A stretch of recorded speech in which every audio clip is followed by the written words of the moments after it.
Les dirigeants mondiaux ont commencé à arriver ici à New York dimanche alors que l'encre séchait sur les 56 pages du pacte pour l'avenir des Nations Unies qui change la donne. Mais alors que les délégués se réunissaient dans la salle de l'Assemblée générale, une certaine angoisse s'est emparée d'eux lorsque la Russie a proposé des révisions de dernière minute au document. Finalement, la révision a été soumise au vote, les yeux d'Antonio Guterres étant fermement fixés sur le tableau de vote. It is so decided. Le pacte d'avenir a été adopté par consensus. Nous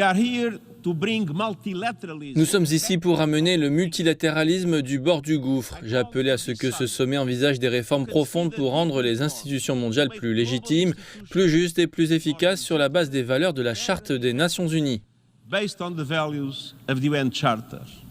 Le pacte pour l'avenir s'articule autour de 5 piliers clés. Le développement durable, la paix et la sécurité, la jeunesse et les générations futures, la science et la technologie et la transformation de la gouvernance mondiale.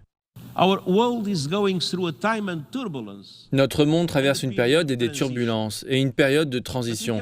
Mais nous ne pouvons pas attendre des conditions parfaites. Nous devons prendre les premières mesures décisives pour actualiser et réformer la coopération internationale et la rendre plus interconnectée, plus équitable et plus inclusive dès maintenant.